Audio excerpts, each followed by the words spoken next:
குப்பியில எண்ணெய் எடுத்து அதை தலையில ராஜாவா ஊத்துறாரு. அப்போ அவர் உடனே கொஞ்ச நாள்ல ராஜாவா இருக்காரு. இப்ப அவர் ராஜாவாகிறதுக்கு முதல் காரணம் என்னதான்? கழுதைய தேட போனாரு. கழுதைய தேடுன்னு சொல்லி சொன்னது யாரு? அவங்க அப்பா. அப்பா சொன்னதுக்கு கீழ்படிஞ்சு போனதுனால தானே அவர் அபிஷேகம் பண்ணப்பட்டார். போங்கப்போ, உங்களுக்கு வேற வேலை இல்லை, நீங்க போய் கழுதைய தேடுங்க. நீங்க காணாம போனாலும் சரி, கழுதை காணாம போனாலும் சரி, எனக்கு கவலை இல்லைன்னு சொன்னா ராஜாவா இருக்க முடியுமா? இருக்க முடியாது. அப்ப அவர் உடனே என்ன செஞ்சாரு? பேரண்ட்ஸ்க்கு கீழ்படிஞ்சதுனால ராஜாவானார். இதை எதுக்கு சொல்லிக்கிட்டு இருக்கேன்? நீங்க தான் உங்க அம்மா அப்பா சொன்ன சொல்லுக்கு உடனே கீழ்படியணும். பக்கத்துல போய் ஒரு கடையில வாங்கிட்டு வாமா, இந்த வீட்டை நீட்டாக்கி வைமா, கொஞ்சம் பெருக்கி விடுமா, எனக்கு ஒரு 2 பாத்திரத்தை வளைக்கி விடுமானா ஓடி இருக்கக்கூடாது அங்கிட்டு.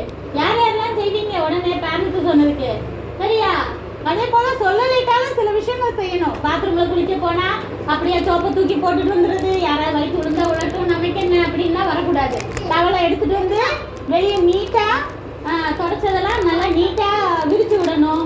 உங்களுக்கு என்னென்ன வேலை செய்ய தெரியுமோ அதெல்லாம் சின்ன சின்ன ஹெல்ப் நீங்க அம்மா அப்பாவுக்கு பண்ணா அவங்க ரொம்ப சந்தோஷப்படுவாங்க. சரியா?